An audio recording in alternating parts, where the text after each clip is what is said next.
आज का जो हमारा टॉपिक है वो है जो हम आज डिस्कस करेंगे heat capacity, specific heat capacity और मोलर स्पेसिफिक हीट कैपेसिटी। ये क्या होती हैं? क्या ये एक ही हैं या ये डिफरेंट डिफरेंट हैं?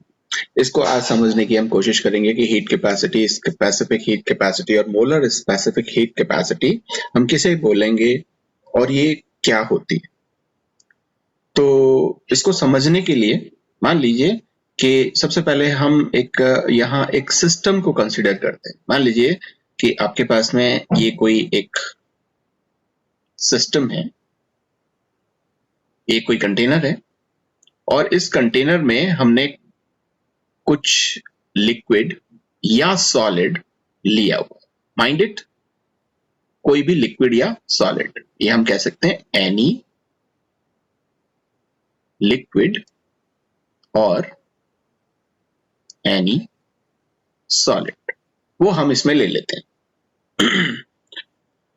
और अब हम क्या करेंगे, मान लीजिए कि ये जो भी हमने लिक्विड लिया हुआ है या जो भी हमने सॉलिड लिया हुआ है, इसका कोई पर्टिकुलर एक मास हो सकता है, इसका कुछ पर्टिकुलर टेम्परेचर हो सकता है।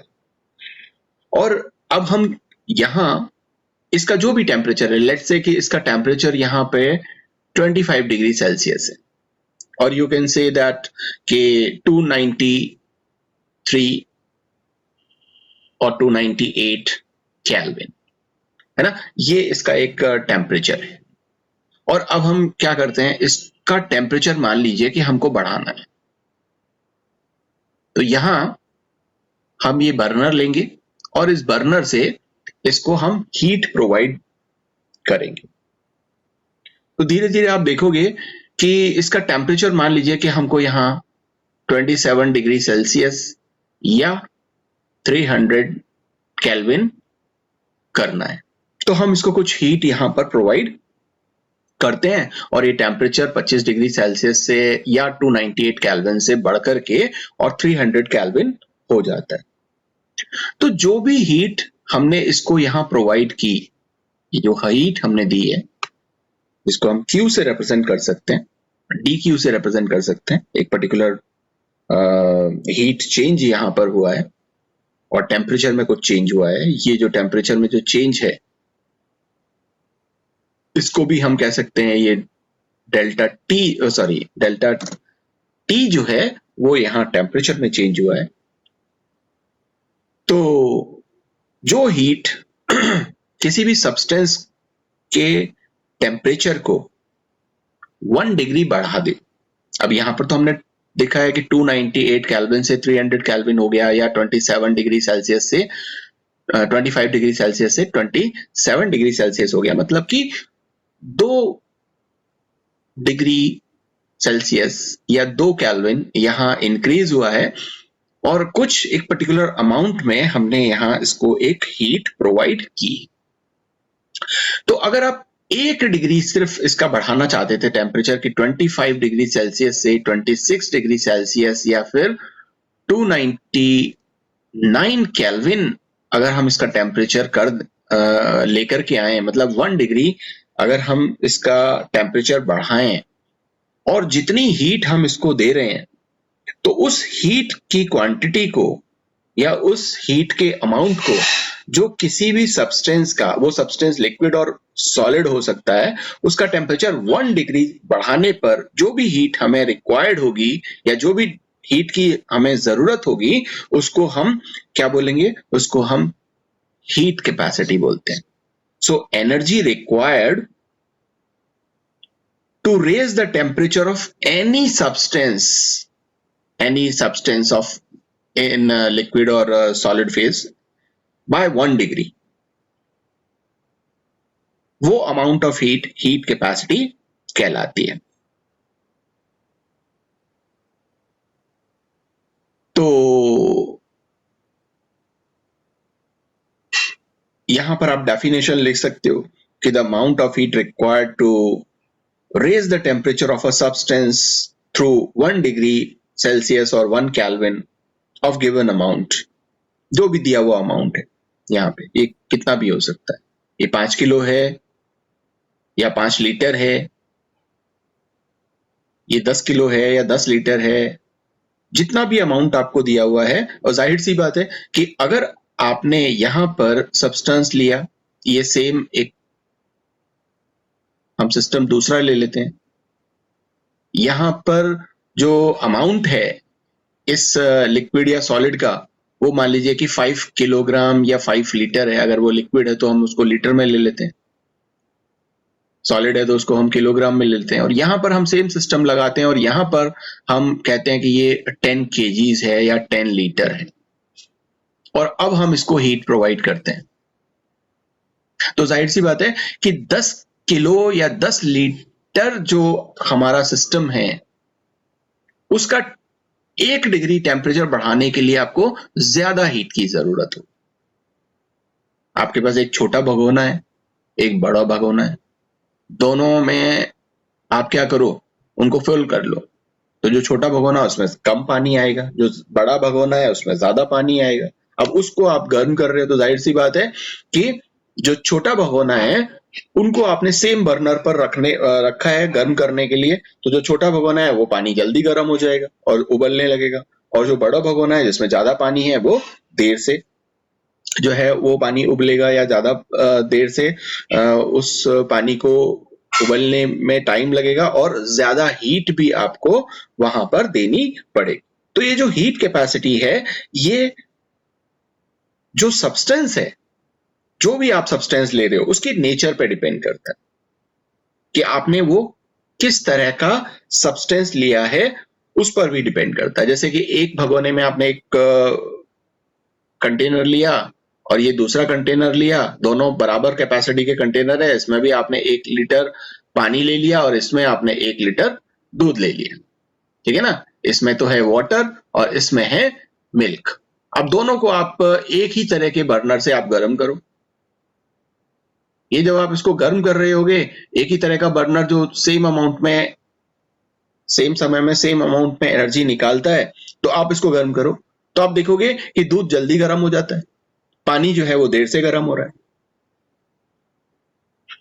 ऐसा क्यों? क्योंकि जो सब्सटेंस है उसका नेचर कैसा है, उस बात पर डिपेंड करती है हीट कैपेसिटी कि किसको हीट ज्यादा चाहिए टेम्परेचर बढ़ाने के लिए और किसको हीट कम चाहिए टेम्परेचर बढ़ाने के लिए। और अगर हम यहाँ पर मैथमेटिकली देखें तो हीट कैपेसिटी को हम रिप्रेजेंट करते हैं कैपिटल एस से, और मैथमेटिकली जो फॉर्मूला हो जाता है वो हो जाता है dq अपॉन dt। dq क्या है? जो हमने जो उसको हीट जो प्रोवाइड की है, हीट में जो चेंज आया, जब हम इसको गर्म कर रहे हैं तो हीट में कितना परिवर्तन आया, और dq क्या है? हीट में चेंज। और dt क्या है? dt है टेम्परेचर में चेंज, कि उतना हीट देने पर कितना टेम्परेचर बढ़ा, उसको हम dt से रिप्रेजेंट करते हैं। और ये जो s है वो dq upon dt mathematically heat capacity आप इस फार्मूले से बता सकते हो। और एक दूसरी चीज जो हमें समझ में आई वो ये कि हीट कैपेसिटी जो है वो एक एक्सटेंसिव प्रॉपर्टी है। अगर आप 1 किलो किसी सब्सटेंस का टेम्परेचर 1 डिग्री बढ़ाना चाहते हो तो आपको कम हीट देनी पड़ेगी, और अगर आप 5 किलो सब्सटेंस का 1 डिग्री टेम्परेचर बढ़ाना चाहते हो तो आपको ज्यादा हीट देनी पड़ेगी। मतलब जैसे जैसे साइज बढ़ता जाएगा उस सिस्टम का, वैसे वैसे जो हीट कैपेसिटी की जो वैल्यू है वो भी क्या होती जाएगी? बढ़ती जाएगी। मतलब उतनी ही ज्यादा हीट आपको देनी पड़ेगी। मतलब हीट कैपेसिटी एक एक्सटेंसिव प्रॉपर्टी है, अमाउंट ऑफ सब्सटेंस या साइज ऑफ जो सिस्टम है उस पर डिपेंड करती है। सिस्टम का साइज छोटा है या बड़ा है, उस बात पे ये डिपेंड करती है, ठीक है। मतलब मास डिपेंडेंट प्रॉपर्टी है या क्वांटिटी है। मास वहां पर कम ज्यादा होगा तो हीट कैपेसिटी भी कम ज्यादा होती है। तो अगर हम ये कहते हैं कि नहीं साहब, हमको मास पे डिपेंड नहीं कराना है, ये जो हीट कैपेसिटी है इसको हमें मास पे डिपेंड नहीं कराना है, और इस एक्सटेंसिव प्रॉपर्टी को हमको इंटेंसिव प्रॉपर्टी में बदलना है, तो क्या करोगे? आप इस प्रॉपर्टी को मास से डिवाइड कर दो। ये जो हमारे पास में S जो आया है, ये जो कैपिटल एस हीट कैपेसिटी हमारे पास में जो है, इसको हम क्या कर दें, मास से डिवाइड कर दें, तो ये मास पे डिपेंड नहीं करेगी। फिर जो मास इसका है उसी मास से हमने इसको डिवाइड कर दिया, तो अब जो हीट कैपेसिटी हमें मिली उसको हम स्मॉल एल से रिप्रेजेंट करते हैं और उसे हम बोलते हैं स्पेसिफिक हीट कैपेसिटी। ये जो कैपिटल एस है ये क्या है, ये है हीट कैपेसिटी। और जब ये मास पे डिपेंड नहीं करती है, और ये है एक एक्सटेंसिव प्रॉपर्टी, एक्सटेंसिव, जो मास पे डिपेंड करती है। लेकिन अगर आप इसको मास पे डिपेंड नहीं कराना चाहते और कहते हैं कि नहीं मैं इसको इंटेंसिव प्रॉपर्टी की तरह देखना चाहता हूं, इंटेंसिव प्रॉपर्टी की तरह आप इसको लेना चाहते हैं कि मास पे डिपेंड ना करे, तो आपने मास से उसको डिवाइड कर दी। उस समय ये जो स्मॉल एस है, ये जो स्मॉल एस है, इसे हम क्या बोलते हैं, इसे हम बोलते हैं स्पेसिफिक हीट कैपेसिटी, जो मास डिपेंडेंट नहीं है। और मास डिपेंडेंट नहीं है तो हम कहेंगे वो कैसी है, इंटेंसिव प्रॉपर्टी। तो आप इस स्मॉल एस के लिए जो फॉर्मूला है वो क्या आ सकता है, वो आ सकता है आपका dq upon dt multiplied by m। इस फॉर्मूले को हम यहां पर यूज करते हैं, मास का उसमें क्या कर देते हैं, डिवाइड कर देते हैं। अगर आप इनकी यूनिट्स देखना चाहें, जैसे ऐसा यूनिट अगर हम हीट कैपेसिटी की देखना चाहें तो वो क्या आएगी, हमें पता है Q को हम रिप्रेजेंट करते हैं किसमें, जूल्स में, और टेम्परेचर को रिप्रेजेंट करते हैं ऐसा यूनिट में, केल्विन में। तो जूल पर केल्विन, या ये कह सकते हैं जूल पर केल्विन, ये हीट कैपेसिटी का यूनिट हो जाएगा। और स्पेसिफिक हीट कैपेसिटी का यूनिट क्या होगा, हीट कैपेसिटी का स्पेसिफिक हीट कैपेसिटी का यूनिट हो जाएगा, आप देखो यहाँ पे Q को हम किस में रिप्रेजेंट करते हैं, जूल में, पर टेम्परेचर को किस में रिप्रेजेंट करते हैं, केल्विन में, और मास से हमने इसको मल्टीप्लाई किया और मास को हम ऐसा यूनिट में लेते हैं किलोग्राम में। तो आप लिख सकते हो जूल पर केल्विन पर किलोग्राम, ये यूनिट हो जाएगा ऐसा unit for specific heat capacity. और स्पेसिफिक हीट कैपेसिटी वो क्या है, इंटेंसिव प्रॉपर्टी, मतलब कि वो जो सब्सटेंस आपने जो भी लिया है वो जितनी भी क्वांटिटी में होगा उसकी स्पेसिफिक हीट कैपेसिटी क्या होती है, हमेशा एक जैसी होती है। और हीट कैपेसिटी की अगर हम बात करें तो वो सब्सटेंस का साइज कितना हमने ले रखा है उस सिस्टम का, उस पर डिपेंड करती है। ओके, तो ये दो हमने यहां पर समझने की कोशिश की कि हीट कैपेसिटी और स्पेसिफिक हीट कैपेसिटी क्या होती है। तो हीट कैपेसिटी जो है वो मास डिपेंडेंट है और स्पेसिफिक हीट कैपेसिटी जो है वो मास डिपेंडेंट नहीं है। एक एक्सटेंसिव प्रॉपर्टी है और दूसरी इंटेंसिव प्रॉपर्टी है। ये हमने बात की जब हमने हमारा जो सिस्टम लिया है वो कैसा लिया है, या तो हमने लिक्विड की फॉर्म में लिया है या गैस की फॉर्म में लिया। लेकिन अगर हम बात करें, सॉरी, लिक्विड की फॉर्म में लिया है या सॉलिड की फॉर्म में लिया, लेकिन अगर हम बात करें गैसेस के लिए, फॉर गैसियस सिस्टम,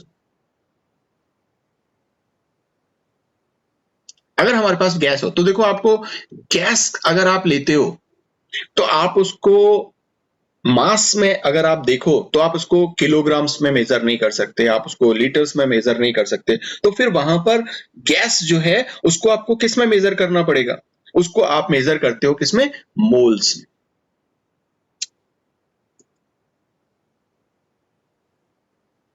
मोल्स में, कि नंबर ऑफ मोल्स उस गैस के उस सिस्टम में कितने हैं, ठीक है ना। तो यहां जो हमारा टर्म है, जो स्पेसिफिक हीट कैपेसिटी या हीट कैपेसिटी, वो एक नए टर्म में बदल जाता है जिसको हम बोलते हैं molar specific heat capacity. Means हमने यहां पर सिस्टम लिया, ये हमने पिस्टन लगा दिया, ताकि गैस ऊपर बाहर ना निकल पाए, और यहाँ पर ये गैस के मॉलिक्यूल्स इसमें हमारे भरे हुए हैं और इसमें हमने कोई भी एक पर्टिकुलर अमाउंट में कुछ मोल्स जो है उस गैस के यहाँ पर ले लिए, ठीक है ना। तो लेट्स से म्यू मोल्स जो है वो इस गैस के यहाँ पर प्रेजेंट है। तो जो हमारे हीट कैपेसिटी होगी जिसको हम रिप्रेजेंट करते हैं किससे, सी से, ये क्या हो जाएगा, इसको हम यहां पर गर्म करेंगे, एक पर्टिकुलर हीट इसको हम प्रोवाइड कर रहे हैं, और जब हम इसके हीट प्रोवाइड करेंगे तो इसका टेम्परेचर क्या होगा, 1 डिग्री हमें बढ़ाना है। तो इतना अमाउंट में हम इसको हीट प्रोवाइड करें कि इसका टेम्परेचर 1 डिग्री बढ़ जाए, और नंबर ऑफ मोल्स, क्योंकि देखो अगर नंबर ऑफ मोल्स 1 है तो ये जो इक्वेशन है वो यही आएगी, सिर्फ इतनी। लेकिन अगर नंबर ऑफ मोल्स 2 हैं तो यही इक्वेशन क्या हो जाएगी, वो हो जाएगा आपका dq upon 2 multiplied by dt। 2 से आप उसको क्या कर दोगे, भाग दे दोगे। तो जितनी हीट आपने उसको प्रोवाइड की है और मोल्स ज्यादा है तो जाहिर सी बात है उसकी स्पेसिफिक हीट कैपेसिटी क्या हो जाएगी, कम हो जाएगी, ठीक है। तो ये जो Q है, ये Q क्या है, ये Q है नंबर ऑफ मोल्स। ये जो Q है सॉरी म्यू है, ये क्या है, number of moles, number of moles mu, okay. और ये जो C है, इस C को हम बोलते हैं मोलर स्पेसिफिक हीट कैपेसिटी। और ये मोलर स्पेसिफिक हीट कैपेसिटी हम लेते हैं फॉर गैसेस, ओके। क्योंकि उस गैस को जब हम मेजर करते हैं उसकी क्वांटिटी को, तो वो हम किसमें करते हैं, मोल्स में करते हैं, इसीलिए इसको हमने नाम दिया है मोलर स्पेसिफिक हीट कैपेसिटी। तो किसी भी एक मोल गैस का टेम्परेचर 1 डिग्री बढ़ाने पर जितनी हीट आपको रिक्वायर्ड है या जितनी हीट आपको देनी पड़ेगी, उस हीट को हम बोलते हैं molar specific heat capacity, okay. लेकिन अब यहां कुछ बातें हैं, जैसे पहले तो ये कि हीट जो है वो स्टेट फंक्शन नहीं, हमें पता है हीट स्टेट फंक्शन नहीं है। तो जब हीट स्टेट फंक्शन नहीं है तो हीट कैपेसिटी भी क्या है, स्टेट फंक्शन नहीं होगा। इसीलिए जब भी हम किसी भी टेम्परेचर को बढ़ाएंगे, वहां पर किसी भी सिस्टम के टेम्परेचर को 1 डिग्री बढ़ाएंगे, तो आपको बताना पड़ेगा कि किस प्रोसीजर के थ्रू आपने उस सिस्टम की जो एनर्जी है, उसका जो टेम्परेचर है सॉरी, उसको हमने बढ़ाया है। वो जो पर्टिकुलर स्टेट है टेम्परेचर बढ़ने पर, वो किस प्रोसीजर के थ्रू अटेन हुई है, क्योंकि यहां पर ये पाथ डिपेंडेंट है, स्टेट डिपेंडेंट नहीं। दूसरी चीज, यहां मान लीजिए कि हमने यहां पर गैस लिया हुआ इस सिस्टम में, और यहां हमने पिस्टन लगाया हुआ है, हम इसको हीट प्रोवाइड कर रहे हैं, और हीट प्रोवाइड कर रहे हैं तो क्या होगा, इनकी काइनेटिक एनर्जी बढ़ेगी, इन मॉलिक्यूल्स की, ये जो गैसियस मॉलिक्यूल्स हैं, और जब इनकी काइनेटिक एनर्जी बढ़ेगी तो ये क्या होगा, अंदर का प्रेशर जो है वो प्रेशर भी क्या होगा, बढ़ेगा। और जब प्रेशर बढ़ेगा तो ये जो गैस है इस पिस्टन के ऊपर की तरफ एक फोर्स लगाएगी, और ये पिस्टन यहां से और यहां आ जाएगा। ये V1 सिचुएशन थी और ये V2 सिचुएशन में ये पिस्टन आ जाता है। आप देखो, जब हमने इसको हीट दिया और हीट देने पर अंदर का प्रेशर बढ़ा, और उस अंदर के प्रेशर के बढ़ने की वजह से ये पिस्टन जो है ऊपर की तरफ खिसक गया, तो आप देखोगे कि गैस क्या हो रही है, एक्सपैंड हो गई, प्रेशर कम हो गया, ठीक है। और प्रेशर कम हो गया, गैस एक्सपेंड हो गई, और सिस्टम के द्वारा काम किया गया। और सिस्टम के द्वारा अगर काम किया जाता है तो किसी की भी जो एनर्जी है वो क्या हो जाएगी, कम हो जाएगी। और अगर इंटरनल एनर्जी कम हो गई या एनर्जी कम हो गई तो उसका टेम्परेचर भी क्या हो जाएगा, घट जाएगा। तो आप तो यहां पर हीट प्रोवाइड कर रहे थे, और हीट प्रोवाइड किस लिए कर रहे थे कि आप उस 1 मोल गैस का या जितने भी मोल्स गैस पर आपने ली है उस गैस का टेम्परेचर आपको 1 डिग्री बढ़ाना था। लेकिन हुआ क्या? हुआ ये कि यहां पर टेम्परेचर बढ़ने की बजाय टेम्परेचर क्या हो गया? डिक्रीज हो गया। इस वजह से ये जो टर्म है मोलर हीट कैपेसिटी, इसको हम कुछ कंडीशंस पर निकालते हैं, या हम ये कह सकते हैं कि मोलर स्पेसिफिक हीट कैपेसिटी को कैलकुलेट करने के लिए हमें 2 कंडीशंस अप्लाई करनी पड़ती हैं, तो हम वहां पर हीट कैपेसिटी निकाल सकते हैं। वजह क्या है? वजह आपको यहां पर मैंने बता दी कि जब हम इसको हीट प्रोवाइड करेंगे तो यहां पर ये प्रेशर बढ़ेगा तो पिस्टन ऊपर जाएगा तो सिस्टम के द्वारा काम किया जाएगा, और सिस्टम के द्वारा जब काम किया जाता है तो एनर्जी घट जाती है, और एनर्जी घट जाएगी तो टेम्परेचर भी क्या हो जाएगा? घट जाएगा। और हमें क्या करना था? टेम्परेचर इंक्रीज करना था। तो हमने हीट इसलिए दी थी ताकि गैस के मॉलिक्यूल्स वहां पर क्या हो जाए? हीटेड हो जाएं और 1 डिग्री टेम्परेचर बढ़ा दें।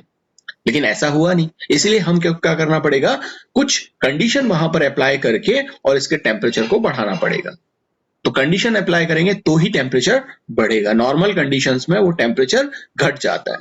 तो 2 कंडीशंस हमारे पास में है। एक कंडीशन है जब प्रेशर को हम कांस्टेंट रखें, और एक कंडीशन है जब हम वॉल्यूम को कांस्टेंट रखें। तो हम एक एक करके यहां देखने की कोशिश करेंगे। तो एक सिचुएशन हम यहां पर लेते हैं, या एक कंडीशन हम यहां पे लेते हैं, एट कांस्टेंट वॉल्यूम। पहला मान लीजिए कि हमने एक कंडीशन लिया कि हम वॉल्यूम को कांस्टेंट रखते हैं। तो वॉल्यूम को कांस्टेंट रखेंगे तो मैं इस पिस्टन को दोबारा बना देता हूं, इस सिस्टम को दोबारा बना देता हूं, और यहां पर ये मैंने गैस फिल कर दिया, ये पिस्टन लगा दिया, और इस पिस्टन को मैंने यहां पे क्या कर दिया? बांध दिया, टाई कर दिया, ताकि ये पिस्टन ना तो ऊपर जा सके ना नीचे जा सके। क्यों? क्योंकि मुझे क्या करना है? वॉल्यूम को कांस्टेंट रखना है। ये जो V की जो वैल्यू है ये कांस्टेंट रखनी है क्योंकि अगर ये पिस्टन ऊपर नीचे अगर हुआ तो वॉल्यूम कम ज्यादा हो जाएगा। इसलिए मैंने पिस्टन को क्या कर दिया? यहाँ पे बांध दिया, या टाई कर दिया, या फिक्स कर दिया, किसी भी तरीके से यहाँ पे इसको मैंने फिक्स कर दिया। अब वॉल्यूम क्या है? कांस्टेंट है। अब मैं क्या करता हूं? अब मैं इसको यहां पर एक बर्नर लेता हूं, और इस बर्नर से इसको यहां गर्म करते हैं। ये बर्नर से हम इसको गर्म कर रहे हैं।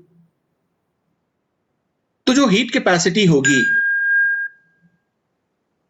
जो हीट मैं इसको प्रोवाइड कर रहा हूं, पहले तो उस हीट कैपेसिटी को हम बोल देते हैं CV इसलिए क्योंकि हमने वॉल्यूम को कांस्टेंट रखते हुए और मोलर स्पेसिफिक हीट कैपेसिटी देखनी है, इसलिए वो CV। और जो हीट मैं प्रोवाइड कर रहा हूं Q, उसको भी मैं कह देता हूं DQV। मतलब वॉल्यूम कांस्टेंट रखने पर मुझे जो हीट प्रोवाइड करनी पड़ रही है, या हीट में जो चेंज आया, वो DQV। और टेम्परेचर, जाहिर सी बात है, जब हम इसको यहां पर हीट प्रोवाइड कर रहे हैं, ये वॉल्यूम ऊपर जा नहीं रहा, पिस्टन वहीं के वहीं है, तो जो मॉलिक्यूल्स हैं उनकी काइनेटिक एनर्जी बढ़ेगी, काइनेटिक एनर्जी बढ़ेगी तो अंदर प्रेशर बढ़ेगा, प्रेशर बढ़ेगा तो उसका टेम्परेचर बढ़ जाएगा। ठीक है, तो ये हमारे पास में इक्वेशन आ जाता है। तो जो भी हीट आप इसको प्रोवाइड कर रहे हो यहां, वो पूरा का पूरा हीट कहां काम आएगा? उसके टेम्परेचर को बढ़ाने में काम आएगा। तो जो भी यहाँ गैस जितनी भी अमाउंट में है, यहाँ पर आप इसको म्यू से मल्टीप्लाई भी कर सकते हो कि कितने नंबर ऑफ मोल्स अगर आपने लिए। अगर आपने सिर्फ 1 मोल लिया है तो ये इक्वेशन जो है वो सिर्फ dQV अपॉन dt रहेगा, और अगर आपने 1 मोल से ज्यादा लिए हैं तो यहाँ पे म्यू ले लो, तो म्यू की वैल्यू आप 1 रख सकते हो, 2 रख सकते हो, 3 रख सकते हो, जितना मर्जी हो वो वैल्यू आप यहाँ पे पुट कर सकते हो, और आपको क्या मिल जाएगी? मोलर स्पेसिफिक हीट कैपेसिटी मिल जाएगी एट कांस्टेंट वॉल्यूम। की वॉल्यूम को कांस्टेंट रखने पर आप कितना हीट उसको प्रोवाइड करें कि उस गैस का टेम्परेचर 1 डिग्री बढ़ जाए। ठीक है, दूसरी कंडीशन हमारे पास में एक होती है जब हम प्रेशर को कांस्टेंट कर लें, एट कांस्टेंट प्रेशर। जब हम प्रेशर को कांस्टेंट रखेंगे तो क्या होगा? तो देखो, प्रेशर को कांस्टेंट रखने के लिए मैं यहां पर इस सिस्टम को दोबारा से यहां बनाता हूं और फिर आपको हम यहां पे समझने की कोशिश करेंगे कि क्या हो रहा है। ये वही मैंने यहां पिस्टन लगा दिया, अंदर कुछ गैस भर दी और यहां मैं इसको क्या करूंगा, हीट प्रोवाइड करूंगा। ये मैं इसको हीट प्रोवाइड कर रहा हूं और यहां पर प्रेशर कांस्टेंट रखना है, वॉल्यूम कांस्टेंट नहीं रखना। तो ये जो मेरा पिस्टन है ये ऊपर नीचे जा सकता है, ऊपर नीचे जा सकता है, तो प्रेशर जो है वो कांस्टेंट हम रखेंगे और वॉल्यूम जो है वो चेंज हो सकता है। तो देखो जब मैं इसको हीट यहाँ प्रोवाइड करूंगा तो जाहिर सी बात है ये मॉलिक्यूल्स जो है वो हीट को एब्जॉर्ब करेंगे, काइनेटिक एनर्जी बढ़ेगी, काइनेटिक एनर्जी बढ़ेगी तो अंदर का प्रेशर बढ़ेगा, अंदर का प्रेशर बढ़ेगा तो ये पिस्टन को ऊपर की तरफ धक्का देगा। अब आपको क्या करना है, मान लीजिए कि अंदर का जो प्रेशर था वो 100 था शुरू में, और जब मैंने इसको क्या किया, ऊपर का प्रेशर भी उतना ही लग रहा है 100, ऊपर से जो प्रेशर लग रहा है वो भी 100 का लग रहा है और नीचे से जो प्रेशर लग रहा है वो भी 100 का लग रहा है। और जब मैंने इसको यहाँ गर्म करना शुरू किया तो यहाँ जो टेम्परेचर है वो बढ़ेगा, प्रेशर बढ़ेगा, जिसकी वजह से ये प्रेशर जो है वो कहाँ चेंज हो जाएगा, ये मान लीजिए कि 110 हो जाता है। अब 110 अगर हो जाता है प्रेशर, तो हमें प्रेशर क्या करना है, ऊपर का प्रेशर एटमॉस्फेरिक प्रेशर है वो तो 100 ही रहने वाला है। तो हम क्या करेंगे, ये जो पिस्टन है इस पिस्टन को थोड़ा सा ऊपर की तरफ खींचेंगे, यहां ले आएंगे और प्रेशर को हम यहां पर कम कर देंगे ताकि प्रेशर जो है वो 110 से वापस कहां पहुंच जाए, 100 पर पहुंच जाए। तो वॉल इस पिस्टन को ऊपर की तरफ जाने देंगे ताकि प्रेशर जो है वो डिक्रीज हो जाए और कांस्टेंट रहे, जितना पहले था उतना ही बाद में रहे। ठीक है, तो जो हमें यहाँ हीट कैपेसिटी मिलेगी उसे हम रिप्रेजेंट करेंगे Cp से, और जो हीट मैं यहाँ प्रोवाइड कर रहा हूं उसको हम रिप्रेजेंट करते हैं Qp से। ओके, और जो टेम्परेचर में परिवर्तन हुआ उसको हम dt से, और यहाँ पे नंबर ऑफ मोल्स हम ले लेते हैं। ठीक है, और ये एक चीज मैंने यहाँ पर नहीं बताई थी कि हमको यहाँ वॉल्यूम कांस्टेंट रखना है, और ये जो पूरा प्रोसेस हो रहा है ये प्रेशर को कांस्टेंट रखने पर हो रहा है। तो यहाँ जो हमें हीट कैपेसिटी मिली जब हम प्रेशर को कांस्टेंट रखते हैं तो वो मिली हमें Cp। तो इन दोनों ही कंडीशंस में आपको समझ गए कि यहाँ पर हमने वॉल्यूम जो है वो फिक्स कर दिया था, यहाँ पर हमने प्रेशर फिक्स कर दिया है, तो दोनों कंडीशन में हमें Cp और Cv की वैल्यू यहाँ पर अलग अलग तरीके से मिली। अगर आप वापस यहाँ पर हम कांस्टेंट वॉल्यूम पर बात करते हैं तो कांस्टेंट वॉल्यूम में ये जो dQV है, ये dQV क्या है, Cv इक्वल्स टू dQV जो है ये है आपका, आपने पहले इक्वेशन देखा था कि del U plus P del V, यहां पर V चेंज हो 0 रहेगा, है ना, और ये क्या है, ये आपका म्यू dt जब हमने वॉल्यूम कांस्टेंट रखा। और हमें पता है कि जो डेल V की जो वैल्यू है वो एट कांस्टेंट वॉल्यूम ये चेंज नहीं होगी, इसको हम क्या बोलेंगे कि ये तो सब 0 है, और ये 0 है तो ये पूरा का पूरा टर्म क्या हो जाएगा, ये 0 हो जाएगा। तो जो Cv है वो क्या हो जाएगा, वो आएगा आपका Cv equals to del U upon mu dt at volume constant. ये इक्वेशन हमारे पास में आता है, ठीक है। और अगर हम प्रेशर को कांस्टेंट रखते हैं तो क्या होता है, तो आप प्रेशर को कांस्टेंट रखो तो ये जो Cp का वैल्यू है, ये जो dQp का जो वैल्यू है ये क्या है, ये आपका भाई del U plus P del V upon mu dt, कब, जब प्रेशर कांस्टेंट रखा है। और हमें पता है कि यहां पर वॉल्यूम चेंज हो सकता है, हम ऊपर कर रहे हैं ना इसको, यहाँ पे प्रेशर को कम करने के लिए वॉल्यूम को बढ़ा रहे हैं, तो ये चेंज हो सकता है। तो ये जो वैल्यू है del U plus P del V, ये किसके बराबर है, ये बराबर है आपकी एंथैल्पी चेंज के। जब प्रेशर को कांस्टेंट रखते हैं आपको पता है तो हीट कंटेंट क्या कहलाता है, एंथैल्पी। तो ये वैल्यू आपकी एंथैल्पी है, तो आप इस वैल्यू को यहां पुट कर दो, तो Cp इक्वल्स टू, इसकी जगह आप एंथैल्पी चेंज लिख दो, और ये आपका mu plus dt eight constant pressure. तो एक इक्वेशन आपका ये आ जाता है। तो ये जो इक्वेशन है, ये इक्वेशन है तब जब हमने वॉल्यूम को कांस्टेंट रखा, ठीक है, तब सिर्फ इंटरनल एनर्जी में चेंज होता है, वॉल्यूम यहाँ पे नहीं बदलता, तो वर्क इसके द्वारा नहीं किया जाता, ना इस पर हम काम कर रहे हैं, तो सिर्फ और सिर्फ यहाँ पर इंटरनल एनर्जी में जो चेंज हो रहा है वो टेम्परेचर यहाँ पर के साथ देख लेते हैं कि कितना डिग्री सेल्सियस टेम्परेचर यहाँ पर बढ़ेगा, और उसको हम क्या बोलेंगे, CV।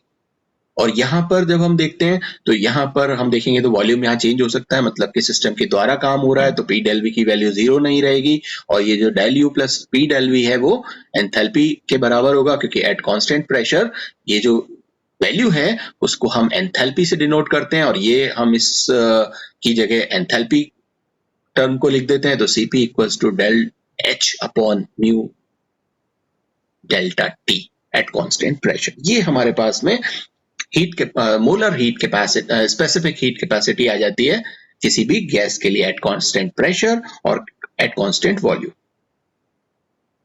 यहां एक चीज और आप देखो कि अगर आप ये कंपेयर करो कि कांस्टेंट वॉल्यूम पर जो CV आया है और कांस्टेंट प्रेशर पर जो हमारे पास में CP आया है, इसमें से CP ज्यादा होगा या CV ज्यादा होगा? तो आप यहां पर देखो कि जब आप इस प्रेशर को कांस्टेंट रखते हुए जब ये हीट कैपेसिटी निकाल रहे हो, मतलब मोलर स्पेसिफिक हीट कैपेसिटी निकाल रहे हो, तो आप देख रहे हो कि यहां पर आपका सिस्टम के द्वारा काम किया जा रहा है, मतलब जो आप हीट दे रहे हो उससे टेम्परेचर बढ़ेगा, लेकिन ये वॉल्यूम जो इस V1 से और ये V2 तक प्रेशर को कांस्टेंट रखने के लिए हम ऊपर इसको सरका रहे हैं, जिसकी वजह से टेम्परेचर घटेगा, तो जितना हीट हम इसको दे रहे हैं वो पूरा का पूरा हीट इसके टेम्परेचर को बढ़ाने में काम में नहीं आ रहा, वो कुछ उसमें से हीट किस काम आ रहा है, उस गैस को एक्सपेंड करने के काम आ रहा है, कुछ सिस्टम के द्वारा काम किया जा रहा है ये वाला काम, जिसकी वजह से उतना टेम्परेचर नहीं बढ़ेगा जितना टेम्परेचर बढ़ना चाहिए था, तो आप उसको ज्यादा हीट प्रोवाइड करोगे ताकि उसका टेम्परेचर बढ़े। तो इसका मतलब क्या हुआ, इसका मतलब ये हुआ कि CP की जो वैल्यू है वो CV से क्या होगी, ज्यादा। इसको आप इस तरह से भी समझ सकते हैं कि मान लीजिए कि ये हमारे पास में एक कंटेनर है, ठीक है, और मैं यहां पर क्या करता हूं, एक पाइप लगाता हूं और कहता हूं कि साहब इसमें जो है वो पानी हम भर रहे हैं, और हमें ये पानी हम यहां पर भर रहे हैं, ये पानी ऊपर से गिर रहा है, और यहां पर भी हमने एक नल लगाया हुआ है, इसमें से पानी बाहर निकलता है, ठीक है। और अब हम यहां पर क्या कर रहे हैं, प्रेशर, पहले वॉल्यूम को कांस्टेंट कर लेते हैं कि वॉल्यूम मेरा जो है वो बराबर रहना चाहिए, मतलब मेरा जो वाटर का जो लेवल है वो बढ़ना घटना नहीं चाहिए, इतना ही रहना चाहिए। तो मैं यहां पर क्या करूंगा, सिर्फ इसमें क्या करूंगा, ऊपर का नल चला दूंगा तो ये पानी भर जाएगा, ठीक है ना। और ऐसे ही यहां पर करूंगा कि यहां से नल खोल दूंगा और ये पानी नीचे से यहां से निकलता जाएगा, तो जितनी तेजी से पानी अंदर आ रहा है उतनी तेजी से पानी बाहर निकल रहा है, ठीक है। लेकिन अगर मैं प्रेशर को कांस्टेंट रखूं तो यहां पर दूसरी सिचुएशन क्या है कि जो ऊपर का जो नल है वो तेजी से चल रहा है, ताकि वो क्या करेगा, वो वॉल्यूम को बढ़ा देगा, कभी यहां कर देगा, कभी और ज्यादा बढ़ा देगा, और ये जो है वो कम तेजी से निकल रहा है। तो जाहिर सी बात है कि CP की जो वैल्यू है यहां पर ज्यादा आएगी, यहां पर आपने ज्यादा पानी इसमें दिया है, ओके। तो CP की जो वैल्यू है वो CV से हमेशा ज्यादा रहती है, और जो रिलेशन आता है वो आता है हमारे पास में relation CP minus CV equals to R। ये एक रिलेशन आता है, इसको हम ड्राइव करेंगे कि CP माइनस CV R के बराबर होता है, और ये जो R की वैल्यू है ये 8.314 जूल पर मोल पर केल्विन आती है। जब R की आप वैल्यू, गैस कांस्टेंट जब आप पढ़ते हो, ये जो R है इसकी वैल्यू आपने पढ़ी होगी 8.31, और इसका यूनिट भी आपने पढ़ा होगा जूल पर केल्विन पर, सॉरी किलोग्राम नहीं, पर मोल, क्योंकि हम यहाँ पर गैस के लिए दे रहे हैं, पर मोल, ये आपने पढ़ा हो। तो ये वैल्यू आती है और Cp minus Cv equals to R के बराबर होता है। तो इस इक्वेशन को थोड़ा सा हम ड्राइव करते हैं। अच्छा, एक चीज और हम पढ़ते हैं, वो क्या है, वो है आपका कि Cp अपॉन Cv जो है वो हमेशा पहली बात तो ये कि गामा के बराबर होता है, और ये जो गामा की जो वैल्यू है, ये जो गामा है, ये क्या है, ये 1 से ज्यादा है। 1 से ज्यादा क्यों है? क्योंकि देखो Cp की वैल्यू ज्यादा रहेगी, Cv की वैल्यू कम रहेगी। अगर Cp की वैल्यू ज्यादा है, Cp की वैल्यू मान लीजिए कि 100 है और Cv की वैल्यू जो है वो 90 है, तो जो वैल्यू आएगी वो क्या आएगी, हमेशा 1 पॉइंट कुछ आएगी। तो Cp हमेशा जब ज्यादा रहेगा और ये नीचे वाली संख्या कम रहेगी, तो हमेशा वैल्यू क्या आएगी, 1 से ज्यादा आएगी। 1 पॉइंट कुछ, 2 पॉइंट कुछ, मतलब कुछ भी हो सकती है वो ज्यादा, तो 1 से ज्यादा मतलब ज्यादा, ये 1 से कम नहीं आती। 1 से कम आएगी, इसका मतलब क्या है कि ऊपर की वैल्यू कम है और नीचे की वैल्यू ज्यादा है, और इसका मतलब क्या हुआ कि Cv की वैल्यू बढ़ गई। तो ऐसा पॉसिबल नहीं है। तो इसलिए हम कहते हैं कि Cp जो है, अगर आप Cp अपॉन Cv देखें तो वो गामा के बराबर होता है, और गामा की जो वैल्यू है वो 1 के बराबर होती है। तो पहले हम इस इक्वेशन को ड्राइव करेंगे कि Cp की वैल्यू Cv से ज्यादा होती है या नहीं होती है, या ये कह सकते हैं कि Cp जो है minus Cv equals to R। Okay, तो जैसा कि मैंने अभी आपको बताया कि जो Cp है वो ज्यादा क्यों है, क्योंकि जब हम Cp को देखते हैं तो वहां पे जो हीट एब्जॉर्ब हो रही है, यहाँ जो हम प्रेशर को कांस्टेंट रखते हुए जब Cp की वैल्यू निकालते हैं, तो यहां हम देखोगे कि जो हीट एब्जॉर्ब हो रही है, ठीक है ना, वो दो कामों में आ रही है। एक काम तो यह है कि अंदर का प्रेशर बढ़ा रही है, ठीक है ना, और साथ में इसके वॉल्यूम को भी बढ़ा रही है। प्रेशर बढ़ा रही है मतलब टेम्परेचर तो बढ़ा ही रही है, साथ में इसके वॉल्यूम को बढ़ा रही है। और जबकि कांस्टेंट वॉल्यूम पर हम देखते हैं जो Cv की वैल्यू, वो सिर्फ और सिर्फ किस काम आती है, वो सिर्फ और सिर्फ इसके जो टेम्परेचर है या इसकी जो एनर्जी है उसको बढ़ाने में काम आएगी। वॉल्यूम वहां पर कांस्टेंट रहता है, उसको ये नहीं बढ़ा पाती। तो हम यहाँ ये कह सकते हैं कि Cp की वैल्यू जो है वो हमेशा Cv से ज्यादा होती है, और इसको अगर हम ड्राइव करें तो हम इसको ड्राइव करते हैं। तो हमारे पास में दो इक्वेशन आए थे अभी, एक आया था Cp का, और वो हमने लिखा था कि साहब डेल्टा H अपॉन, ये हम 1 मोल के लिए ले रहे हैं, इसलिए हम यहाँ पर म्यू वाला जो टर्म है उसको यूज नहीं कर रहे, ठीक है, और वो capital P, sorry pressure constant पर। और अगर हम वॉल्यूम कांस्टेंट पर देखें तो Cv इक्वल्स टू क्या था, ये था हमारे पास में डाबा U अपॉन डाबा T वॉल्यूम कांस्टेंट। ओके, तो ये दो इक्वेशन हमारे पास में है, इसको हम नाम दे देते हैं कि साहब ये नंबर दे देते हैं, एक इक्वेशन 1 है और एक इक्वेशन 2 है। और हमें पता है कि Cp की वैल्यू Cv से ज्यादा होती है, इसलिए हम कह सकते हैं कि Cp माइनस Cv, और Cp की वैल्यू क्या है, ये डाबा H on dhaba T pressure constant, और ये डाबा U अपॉन डाबा T एट वॉल्यूम कांस्टेंट, ठीक है ना। और इसको हम एक इक्वेशन और यहां पर इसको देते हैं कि साहब ये इक्वेशन 3 है। और हम जानते हैं एक चीज, वी नो दैट कि H जो है वो था U प्लस PV, ये वैल्यू हम जानते हैं। और ये जो इक्वेशन है H equals to U plus PV, इस इक्वेशन को हम क्या करते हैं, टेम्परेचर के साथ में डिफरेंशिएट करते हैं, है ना। तो ऑन differentiating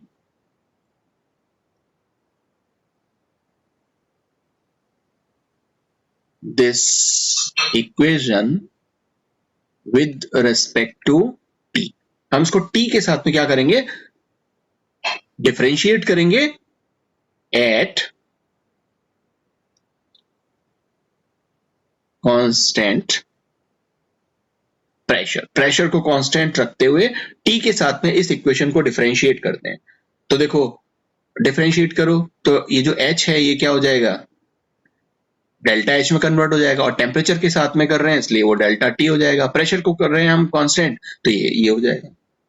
ऐसे ही फिर हम इस U को करेंगे तो ये हमने डिफरेंशिएट किया du अपॉन किसके साथ में, टेम्परेचर के साथ में। कब, जब हमने प्रेशर को कांस्टेंट रखा है। अब प्रेशर तो कांस्टेंट है तो प्रेशर तो डिफरेंशिएट नहीं होगा, लेकिन ये जो वॉल्यूम है ये डिफरेंशिएट हो जाएगा। तो ये हो जाएगा हमारे पास में dv अपॉन किसके साथ, टेम्परेचर के साथ में डिफरेंशिएट किया। कब, जब हम प्रेशर को कांस्टेंट रख रहे हैं। तो ये इक्वेशन हमारे पास में एक और आ जाता है। अब ये जो हमारे पास में इक्वेशन है, इक्वेशन 3 और ये इक्वेशन 4, ठीक है ना। अब इन दोनों इक्वेशंस में हम क्या करते हैं कि ये जो वैल्यू है डाबा H अपॉन डाबा T प्रेशर कांस्टेंट पर, और ये क्या है डाबा H अपॉन डाबा T प्रेशर कांस्टेंट पे, तो इस की वैल्यू हम इस इक्वेशन से रख देते हैं, ठीक है ना। तो हमारे पास जो इक्वेशन आएगा वो क्या आएगा, वो इक्वेशन आएगा हमारे पास में Cp minus Cv equals to, अब ये डाबा H अपॉन डाबा T एट कांस्टेंट प्रेशर, इसकी वैल्यू ये हम यहाँ पुट कर देते हैं। तो ये वैल्यू हो जाएगी डाबा U डाबा T pressure constant plus P डाबा V डाबा T प्रेशर कांस्टेंट, ये वैल्यू रख दी। और ये वैल्यू जो है ये एज इट इज है, तो ये वैल्यू आ जाएगी आपकी माइनस डाबा U डाबा T वॉल्यूम कांस्टेंट, ठीक है। इस इक्वेशन को और हम नाम दे देते हैं, ये 5th नंबर का इक्वेशन, ओके। और हमें पता है अगर हम गैसियस सिस्टम के लिए लें, फॉर गैसियस सिस्टम, जो इंटरनल एनर्जी होती है U, ये इंटरनल एनर्जी जो है वो वॉल्यूम और टेम्परेचर का फंक्शन होती है। इंटरनल एनर्जी क्या होती है, क्योंकि हम प्रेशर कांस्टेंट पे ले रहे हैं तो वो किसका फंक्शन होती है, वॉल्यूम का और टेम्परेचर का, इन दोनों का फंक्शन होती है कौन, ये इंटरनल एनर्जी U। तो हम इस इक्वेशन को क्या करें, हम यहां पर इसको क्या करते हैं, कंप्लीट डिफरेंशिएट कर लेते हैं। On complete differentiating this equation, on completely differentiating this equation, ठीक है। तो हमें